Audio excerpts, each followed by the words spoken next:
Hey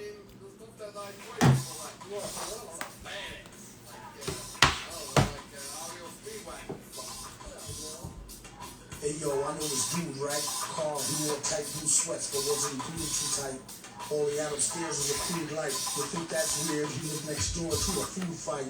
Howdy, danger, much obliged for the street guard. Even though you still eat lard by the meat wad. The ski chard. Speaking of which, who?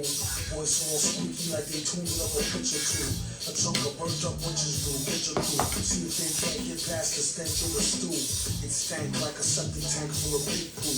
Mostly only turned into a frank or an igloo. Y'all like MF Doom? If you're a Doom fan, give me a wave. Give me something. A fist bump. A mask.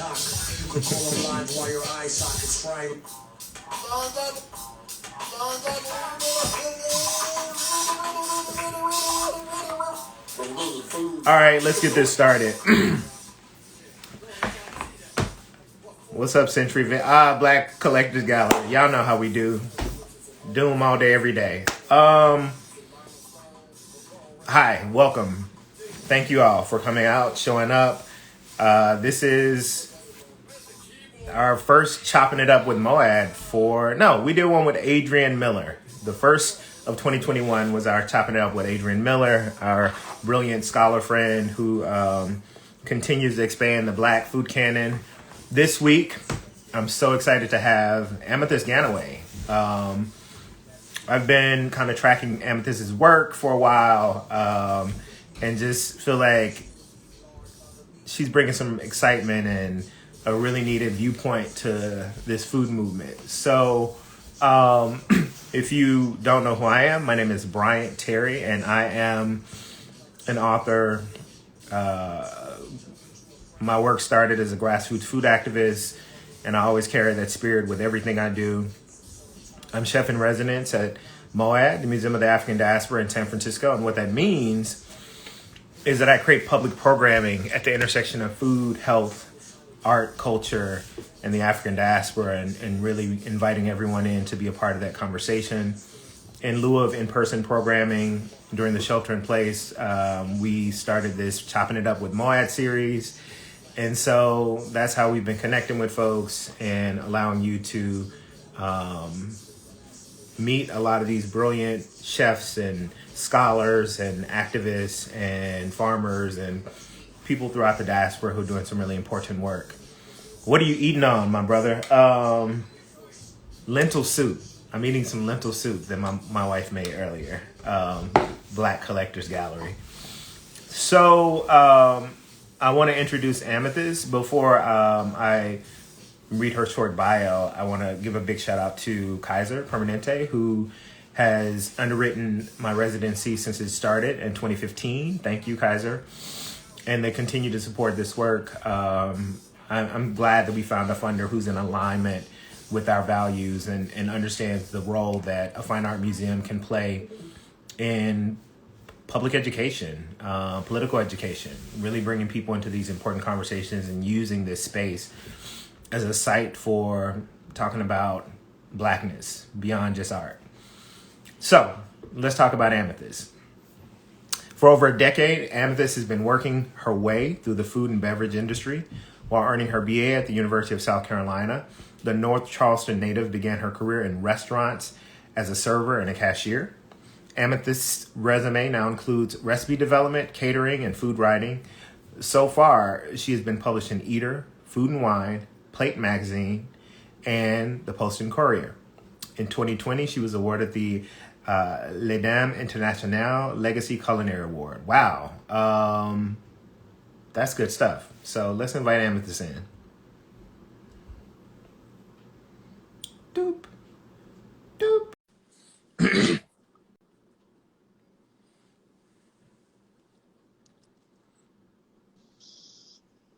Hi. Hey, what's up? How are you today? I'm doing well. How are you?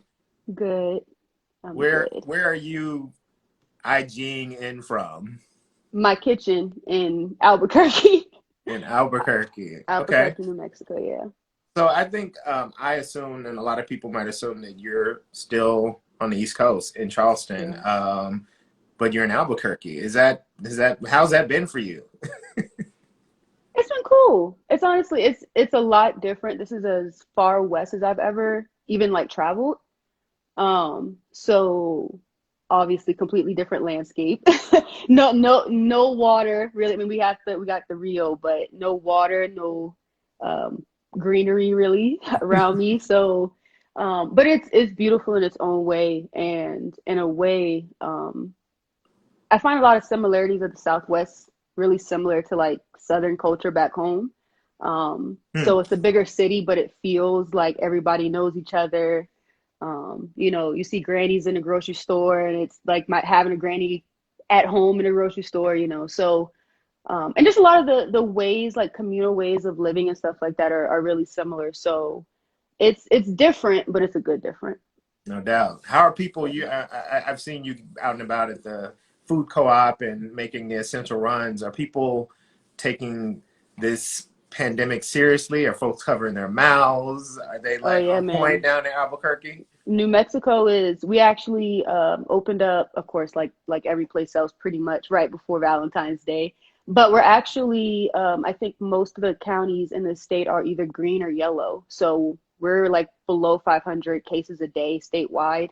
Our governor has shut everything down, kept it that way. So I mean, I'm a little worried, obviously, because I'm always worried when we reopen back up that we're just gonna go through this cycle again. But out here, yeah, it's taken very seriously, Word up. That's thankfully. what I like to hear. Cool, cool. Do you mind if I eat amethyst? I've been on set filming the whole day, and the only thing I had was some kombucha, and then I had like some black and ginger tea this morning. So I'm Please like do. famished. Okay, cool, cool. All Please right. do. So the first time that I learned about you was the article you wrote for Food and Wine about the brilliant and important and I would say inspiring work from many of the far left grassroots food justice activists. The Panthers have and their programs that address this intersection of poverty, malnutrition, and institutional racism has inspired a lot of the activism that we do. And so I want to get to that. But before we get to that, I want to talk about just kind of like the origins of your work in the food industry. And I know that this started when you were a college student. So can you talk a little bit about just kind of the arc of your work within restaurants? And then we could talk about the ways in which you pivoted outside of restaurants. Yeah. So never expected to work in a restaurant. Definitely did not expect to still be doing it, 10 plus years later. But college student who really honestly needed a way to pay bills. Like I had to pay my own tuition. I had to, actually survive, right? So like a lot of my peers were working as well, but I used to call it like their beer money, right? But I had to work to like for bill money, So Mm-hmm. the only jobs I could really get that would work around my schedule as a full-time student and actually give me income was restaurants. So I started in kind of local owned mom and pop type places, and then went to corporate, and then pretty much just did both since then. Mm-hmm. Yeah. Do you, well, I want to talk a little bit about just your experiences kind of moving from front of the house to back of the house and just some things that you notice. I know you've reflected on this in writings, but can you talk a little bit about just what came up for you and what you were seeing and how that kind of informs the way that you think about restaurants and workers and, parity and all those issues? So I guess in a way it gives me a nice, um how can I say this? I don't see the divide between the past, right? So I don't see back of house as their own kind of distinct thing necessarily from front of house, because I understand that, it's one house that we all have to keep running together, right? So my transition from front of house to back of house was partly on my own accord. I got I got bored. I got bored. Like I was good at schmoozing. I'm good at handling issues. I'm good at customer service and making the guests feel that their needs are being met. And Hmm. and I feel like I've run pretty good front of house teams, but it just wasn't it just wasn't fun. It was like, okay, I can do this and I can make decent money doing this, and but I didn't feel a challenge. And the type of employee that I am, I'm probably a little bit like annoying. Like I always want to know what's happening, right? Because I know that I need to know more than just this one position, but I need to also be able to see the bigger picture of things. I know that my one position has an importance, but there's a bigger picture to things. So going to back of house was, like I said, partly me just kind of pushing my way like further and further and back into the kitchen, right? I was already doing expo. I was already in the back helping prep or doing stuff I probably shouldn't have been doing with my job code technically, right? But that led me into getting into management positions, which it was like, okay, well, yes, we're going to train you for, front of house service, but you have to know how to do the basics to be able to run the kitchen. And in doing that, it was like, okay, but I actually want to be back here. Like I found even more that I liked being in the kitchen. Because being in the kitchen was normal for me growing up, right? Like that was just a part of everyday experience. But it gave me that challenge that I really, really wanted. And it kind of forced me to also be a better leader, I feel like, than kind of working in front of house. So with that, I was able to, I personally feel like, kind of connect not only just with my staff, but the guests and the customers that were coming in better, right? I can kind of understand. I could explain to the kitchen, hey, this is what's going on up front. This is what I need you to be able to do. Or it's the same thing for the back of house. I need y'all to slow this down so we can keep up front running smoothly, right? So it kind of gave me that advantage. But of course, too, I can't deny that, like, not only would I be the only woman, I mean, probably the only Black person in the building, right? But especially to be the only Black woman in a kitchen, or really just in any position in a restaurant, even being in the front of house, right? It doesn't really happen that often. And especially going into a leadership role, even less. So of course I had the comments and, oh, we're just an affirmative action hire, or, well, how come it took me, 10 years to get where I'm at, and it only took you X amount of time, such and such and such and such. So, rather than looking at my work ethic and my resume, it became, now there's this issue that I mean, I can't control that I'm a Black woman, right? Like I was born that way, so I can't control that. But that became more of the kind of prevalent issue with any kind of leadership position in a restaurant. But even when I would take a step back to like just work the line or something, I'm lucky to say that I've never really experienced like real crazy sexual harassment or anything like that. But it would be really remiss of me to act like I haven't had the comments or little kind of brushes up against me or whatever, right? So it just kind of gave me an advantage that I wish, more restaurants especially would provide to their staff is, let's see this bigger picture. Let's let everybody do everything. And I mean, I feel like it worked out for me. Yeah, I agree. I feel like everyone needs to know all the mechanics of working in a restaurant, just to have some empathy for your coworkers. But I'd love it if you just talk a second about the way in which Charleston is just kind of presented, and in the popular imagination, it's just this idyllic, coastal city, and the food seems amazing, and we know that there's an underbelly.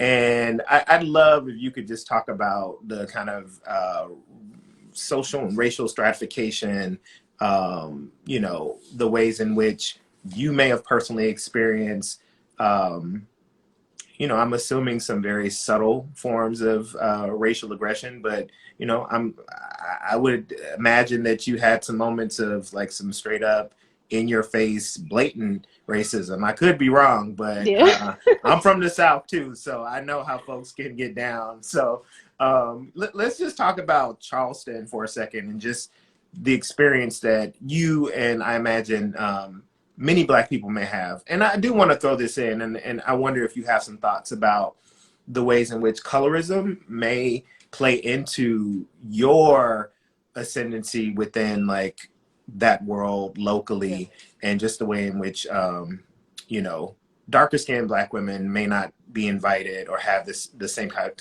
type of advantages or opportunities. I know that's a lot. You can like take it, you unpack it, and do little pieces. But yeah, I just want to kind of dig into some of those topics. Yeah. So, okay. Um, so funny, I've actually never worked in a restaurant in Charleston. And I probably never will unless it's my own restaurant or unless it's a Black owned restaurant. Oh, okay. Um, so that's let's just put that disclaimer out there. Now, that's not to say I've worked obviously in other places around South Carolina, Hmm. Georgia, Texas, right? Okay. Um, Now I can give my experience as a person from Charleston who grew up not feeling welcome in those fine dining spaces, or really any space that again was probably not Black owned in Charleston. Hmm. Um, and like you said, Because I was gonna ask you, even if it's a greasy spoon, you know, I can imagine if it ain't a lot of us up in there, it may not be right, a welcoming space as well. So yeah. right, Hmm. yeah. So I mean, and it's crazy because to even see, me as a person who's grown up there, and I go home now, and it's still that kind of like southern. It's funny, I'm about to say the southern charm, right? Like the TV show, but like to have that, it's like you see that, but obviously, like now I'm starting to feel like an outsider, kind of looking in Hmm. because it feels so different. It doesn't feel like home, and in the sense of the places I did find comfort or familiarity, um, are now being pushed out, right? Or now having to get shut down. And whether that be from the pandemic or that be from gentrification, Hmm. the places that I think we felt most comfortable as Black people are, like I said, either getting shut down or getting overrun by, out of towners. Hmm. And by, to be quite frank, by wealthier white people, Hmm. or people who come to Charleston to come vacation or whatever else. Hmm. Um, so, growing up and even well, now I really don't care. Like, I mean, once I probably hit my like teenager years, I was like, y'all gonna accept me regardless. Like down, like I don't care if you want to follow me around the store, that's fine. But I'm from here too, and I'm also not about to be, you know, I'm not about to change who I am so I could like feel more comfortable in these spaces when you're in my space. Hmm. Um, so again, I can't really speak from a restaurant worker's perspective, but the reason why I wouldn't work in Charleston unless it was Black owned in my own spot would be because of that, right? Hmm. Because I grew up my entire life, and even more so now, I see it obviously as someone who works in the industry. I see how, um, our food is commodified, our culture is commodified. I see that there are very few Black chefs in any sort of, leadership position at all, if any. Um, Barely any Black faces when you walk in and you walk into the front of house, right?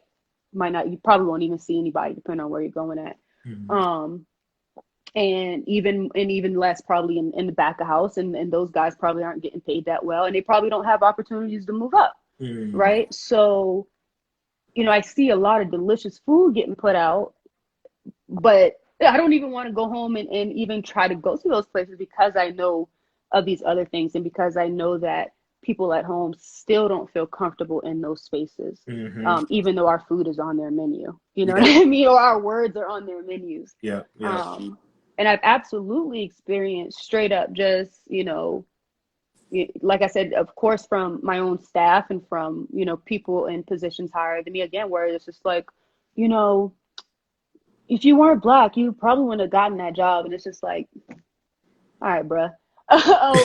or younger white male employees usually who want to constantly undermine what you're saying, what you're doing. Don't have to have any experience, but they know better than you, right? And then of Yeah. course I've had the irate customers who come in and call you out your name, and Hmm. and that I actually had a really bad incident of that in Texas, where it was just like had a table, you know, and I'm having this table berate me, calling me the N-word, whatever else. And this is a corporate restaurant. So I go to my manager and I'm like, look, because at this point, all sense is kind of left. You know what I'm Yeah. saying? At this point, it's like, either you kick them out or I'm not going to be at work tomorrow because I'm probably going to be in jail. So, like, you know, like that's pretty much what how that happened. Mm-hmm. And of course, you know, I know absolutely for a fact that me being lighter skinned makes a huge difference. Mm-hmm. I see it even out here because I look more like I'm probably should be from New Mexico. You know what I'm saying? I have Hispanic heritage or something like that. Yeah. And there's just not a lot of Black people in New Mexico, period. Right. Mm-hmm. So I know for a fact that makes a difference. But again, too, I've worked in places where I was the first Black person, and I know I'm the only Black person they've hired because I look a little lighter, and you know, and I'm petite, I'm really small, I'm 5'2" and 100 pounds. You know, I don't look threatening. Yeah. I don't look aggressive, which is the big mistake that everybody kind of makes after I open my mouth and they realize that I am, right? But when I noticed that, I've made sure, or even if I don't put myself like in this kind of leadership position where I can hire people, I've always put other people on who, because like, to be honest, like I don't really have, I'm like the lightest one in my family. Like I don't have, you know what I'm saying? So and when I can, I try to remove myself out of those situations and, you know, bring other people in with me. Yeah. And I do absolutely call it out when I see it, when I think it's happening. You know what I'm saying? Even if I just feel like something is a little wrong, then I'm gonna call it out about it, right? But it would be absolutely just stupid of me to act like I didn't get an extra, you know, advantage to not, you know, because obviously I don't want to undermine my own work, but I know I have that advantage of, because I've had people tell me that my whole life, like, oh, well, you know, you don't look really Black, so we're okay with you, we're comfortable with you. Like I've had people verbatim tell me that, you know, so it's not that I'm like blind to it, but I also don't allow it. Yeah. You know, when I can, right? So like, especially if like I said, I'm in those positions where I can make those calls, I'm bringing in everybody with me. For sure. You know, so. You know, someone actually requested if you could turn a little more towards the light because they want to see I your might have to face. turn the light on because we actually are like about to have a random snowstorm. Oh, word. So like the weather is getting crazy. I'll turn that one on. There we go. Oh, much better, much better. I see you repping Dr. Harris back there with the Africa Cookbook. Got a little bit of everybody back there. For sure. I want to go back to something you said. Yes, that is perfect. You're so much brighter. You know, I know you rep Gullah Geechee culture just to the fullest. And I'd love for you to talk about the ways in which you experience and witness Gullah Geechee culture, Black Southern culture, however you want to think about it, kind of being co-opted, not uncredited in restaurant spaces and beyond. So obviously I have a lot to say about that. But you know, specifically, obviously, when it comes to Gullah culture, I think BJ Dennis said Shout this out to recently. BJ Dennis. He said this recently in our last panel that we had with MoFad and Smithsonian, that a lot of people who are just now learning about Gullah culture don't realize that there's a difference in Gullah culture and food and Low Country culture and food, and then Southern culture and food, right? Like they're all extremely intertwined. They're all a part of each other, but there are those nuances and those things that make us very specific, very particular, right? So over the past couple of years, it's been wild. And can you for people who may not be aware, can you just give a brief kind of synopsis of Gullah Geechee history culture, just so people kind of can wrap their minds around that? Yeah. So the Gullah Geechee people and culture, because they're one and the same, is a group of people from, you know, we like to say from the Gullah Geechee corridor, which is the coast of North Carolina, South Carolina, Georgia, and parts of Florida. But we now know that there's Gullah Geechee people all over the country, all over the world, right? But this very particular group of people who are the descendants of the enslaved West Africans that were brought to America specifically for their knowledge of being able to grow particular crops, like rice, like indigo, and who were able to maintain a very the closest probably relationship with their ancestral ties to Africa. So culture, language, food, music, you know, all different types of artistic expression, sweetgrass baskets, things like that. So very, very,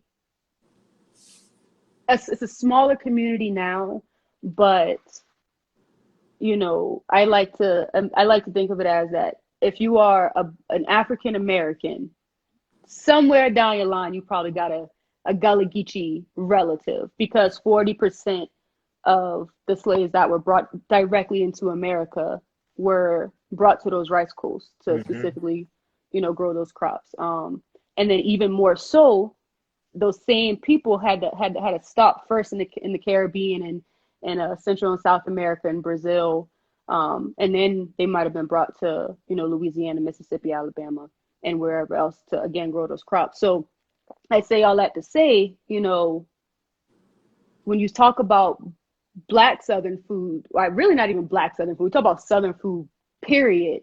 You got to talk about all that whole connection, that whole, you know, story. Because without us, there would not be any Southern cuisine. There would not be American. I mean, there'd be American cuisine, but it probably wouldn't be all that good.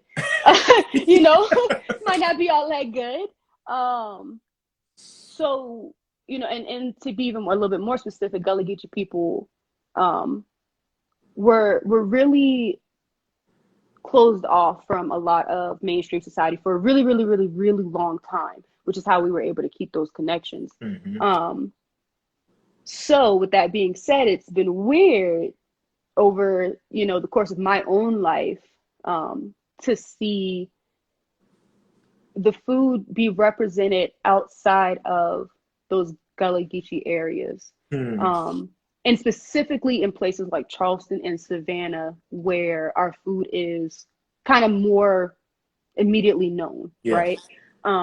So it's always been in the restaurants and stuff where we're from, but to now see that going outside of this kind of really deep South region is like, it's mind blowing.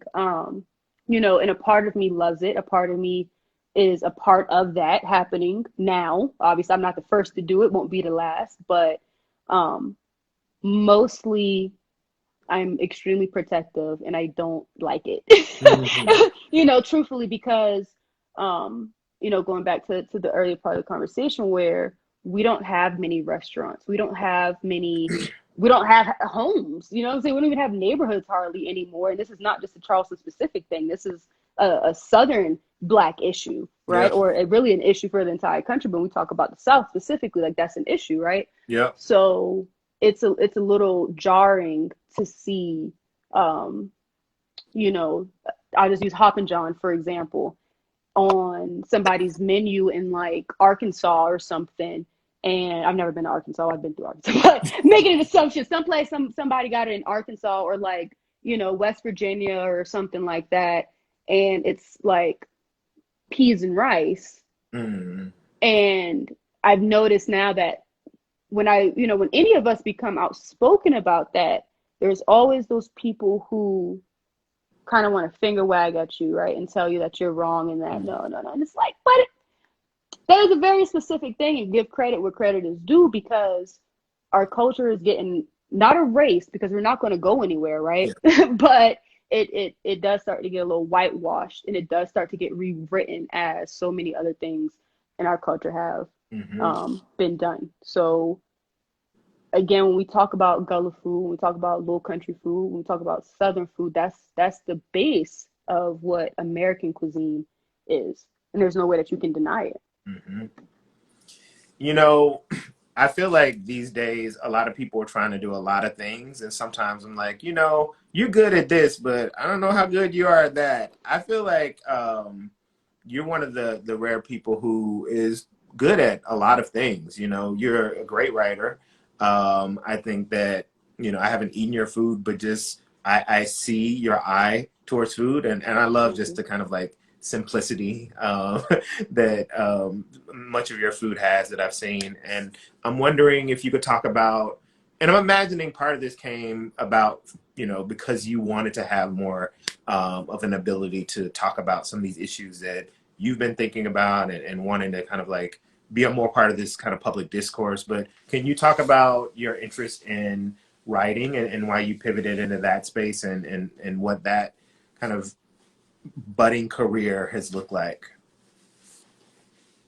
I say this and I don't know, I guess people don't, I don't know if people don't believe it, but I didn't plan on this happening. Hmm. I don't believe in coincidence, right? I don't believe that this was just something that just happened and is just happening to work out. I don't believe in that. I believe that everything I've done up till now has been leading me to be able to get to a point where I can use my voice as an outlet either for myself or for other people.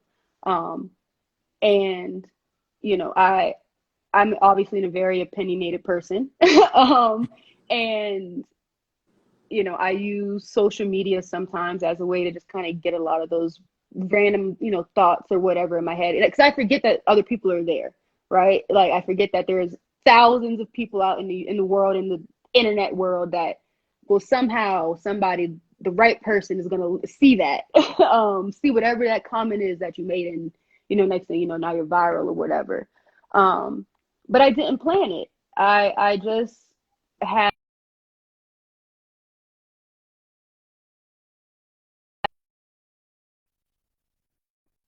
to, I guess, have a platform to be able to talk about things that I didn't realize. Like, I guess maybe I knew they were issues, but I didn't know that I would be a voice for it. I don't try to write, I just write. I don't know. I'm like, you know, still learning everything. I never try, just like I never planned to be a chef, I never planned to become a writer, right? And I still have a hard time even considering myself that. Um, but I will say that I enjoy being able to have another creative outlet that I can use to explain, you know, like I said, not only my own whatever issues I may be having about food or whatever, society, um, but it's nice to have something to go along with the plate Hmm. or with the meal that I'm serving up, right? So I'm already serving you a story with the food. Sometimes some people need a little bit more context. Mm. Um, and then also too, I just like talking trash. You know, I just I don't like to feel like I have to be held back on what I want to say. I don't feel like we should be in 2021 and I can't say that I should be proud to eat the food that I eat, or you know what I mean? Like I should be Hmm. able to express that, and I should be able to express that however I want to. Yeah. Um, so, you know, I kind of took a little, you know, line or a message from Toni Morrison. Is like, you know, I don't write for white people because I don't. I want, when I write, I do try to actively write for, like I said, myself and people who look like me, people who eat like me.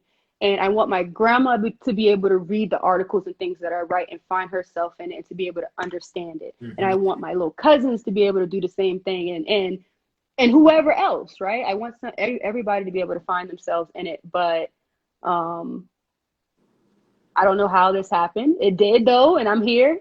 So Hmm. I just go with that. I love your candor and just the kind of bravery in which you both, you know, post on social media and your pieces, and it's inspiring. I wanted to, there were a couple questions that came in, and I feel like this one is an important one because I think that so often, you know, the corporate control media likes to just kind of handpick who they feel like are the superstars or the people that should be representative of cultures or whatever. And Yeah. someone who is from Charleston, who is deeply immersed in the history and culture of the Gullah Geechee people. I know you know about like prominent folks. Obviously, BJ Dennison is one of the most prominent chefs that people kind of automatically think about. But I know there are a lot of folks who we'll never hear about unless those voices are lifted up by people like you and the folks who know these folks. So someone asked, are you the most prominent Gullah Geechee chef on the scene? I'm less interested in that, but I'm more interested in hearing the second part of the question, which are there others we should follow? So I'm wondering who do you want to uplift? You know, who has been a mentor and inspired you? Who are some of the young, up and coming, like hungry people who are doing some cool work that we may not know about?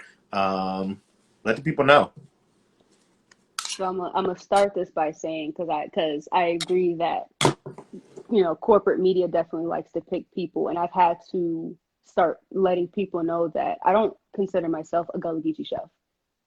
I'm a chef that's Gullah Geechee, right? Because I know that our food has a connection that has wider branches, right? So I like to be able to explore West African food. I like to be able to explore other Southern cuisine and culture. And again, it goes back to also me saying that because I'm already tired of only getting pitched because you want to hear a Gullah Geechee story. Yeah. Right? Because you're practicing the same commodification, you know, of the culture as a chef who puts these ingredients or recipes or whatever on their menu, or, you know, people who use the name to help build their brand. I feel like it's the same exact thing. And if I'm not doing it on my terms in a way that is culturally respected, that I feel is respected, or that my community feel is respected, then I'm not doing it. So I just kind of, you know, say all that to say there's plenty of other Gullah Geechee anthropologists, chefs, cooks, people out there that are way more knowledgeable than I am. I feel like I'm at a very early stage of even finding out things about my own culture, about my own city, right? I feel like I'm a million years behind on the work of people like Sally Ann Robinson, on the work of people like BJ Dennis, on the work of people like Bill Green and his wife, on people like Vertime Grosvenor, who is that's who I want to be when I grow up. You know, I would love to be a culinary anthropologist. But for the people who don't know, can you just tell us who Vertime Grosvenor is? She was a brilliant artist, and correct me if I'm wrong, because, you know, she was before my time. I got my girl, she's back here as well. But I you know, she was on TV and all these things, and I wasn't born yet.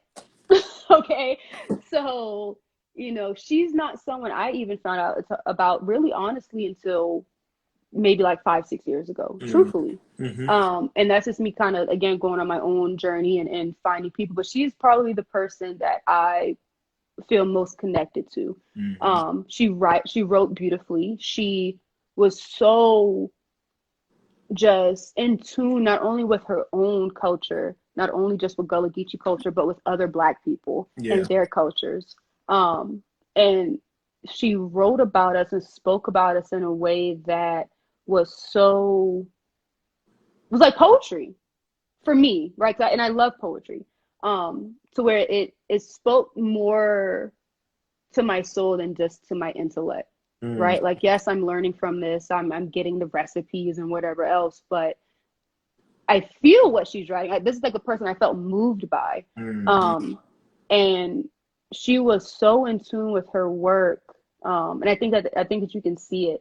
But, you know, in short, she was a culinary anthropologist who really focused on Black food. And for me, that was important because I grew up in a household where my grandmother was in the Nation of Islam. She was a Black Panther, right? So I had this woman there already who's telling me these things. And then as I'm going through this journey through food and culture and art and all these things, I, you know, obviously start learning more about the Panthers movement or the Nation of Islam movement or the soul food movement of the 60s and 70s. And that's really where I found out about Vertime.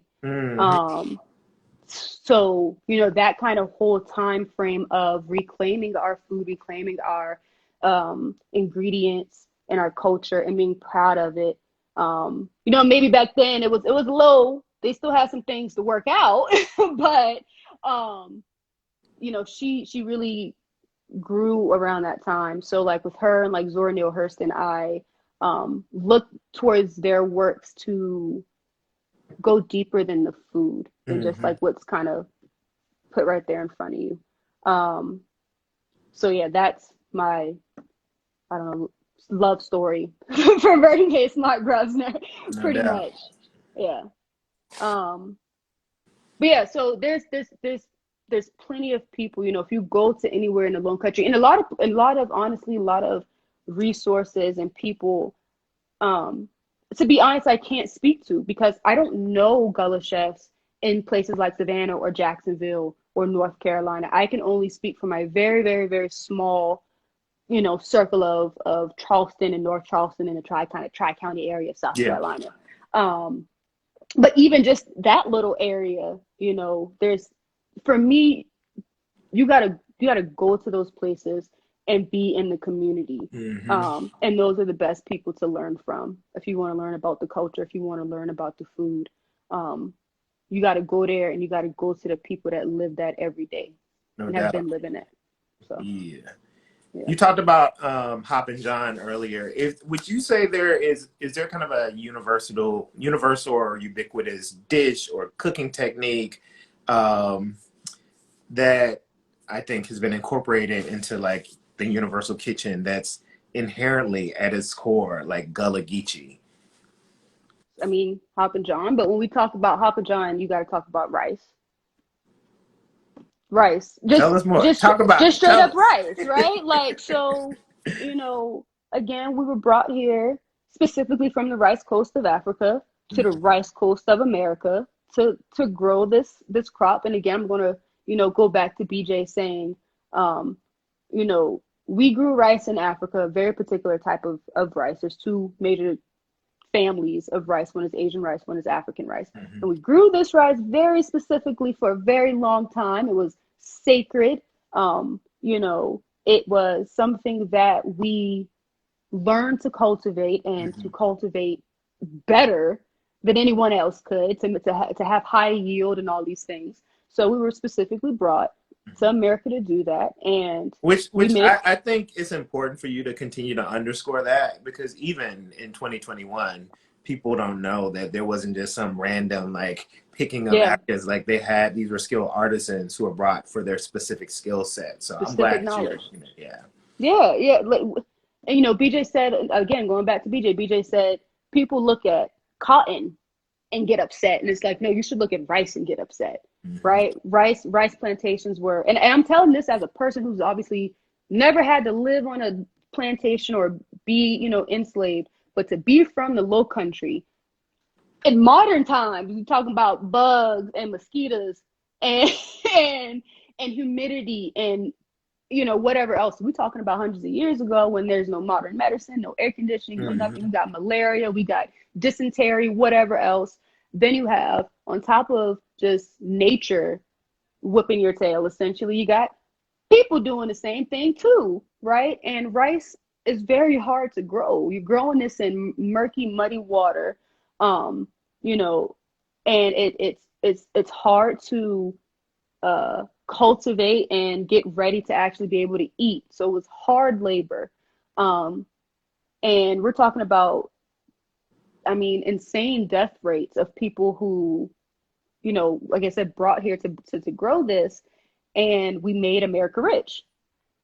You made the southern colonies, you made South Carolina, Georgia, North Carolina, Florida, Virginia,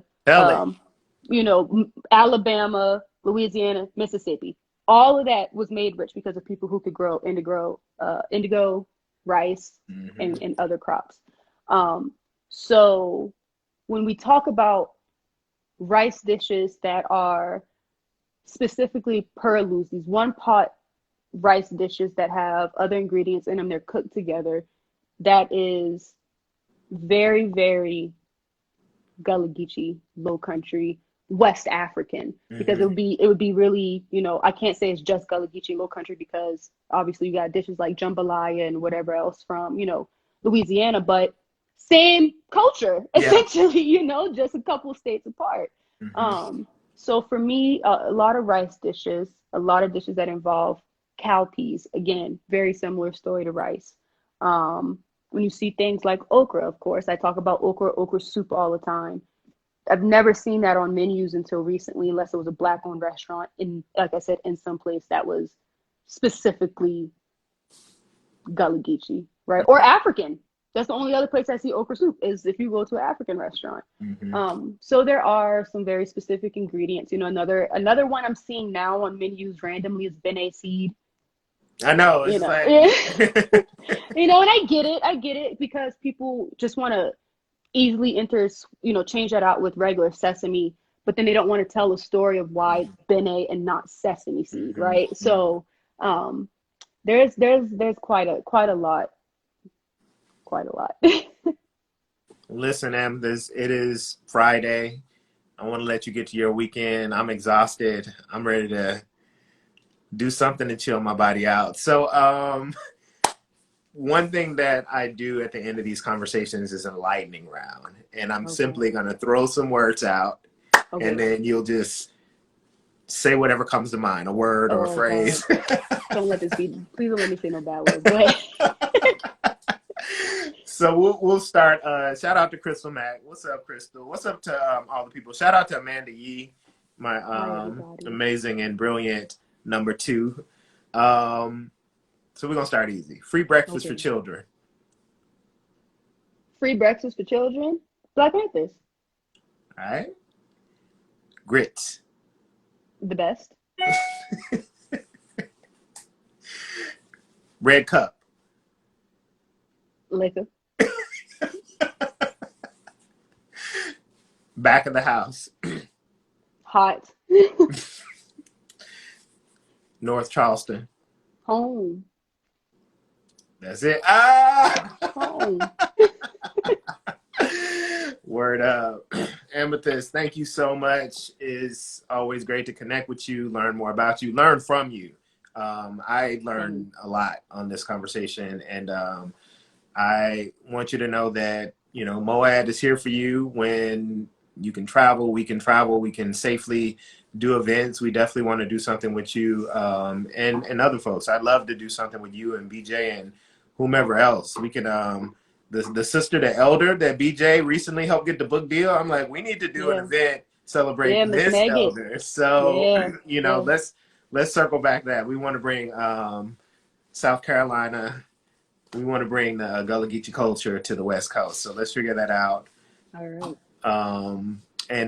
Just keep doing what you're doing. Thank you so much for your bravery, for your brilliance, and we look forward to continuing to be in the conversation with you. Thank you for having me. You're like my favorite. I appreciate that.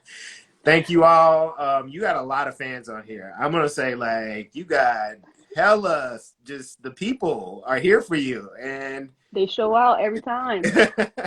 So thank you all for coming to hear Amethyst and me chop it up. We will be coming back in 2 weeks, and I hope everyone has a great weekend. Keep your masks on when you're out in public. Keep your red cup filled, and we're going to get with y'all soon. Thank you, Kaiser. Thank you again. Peace out, y'all. Bye, y'all.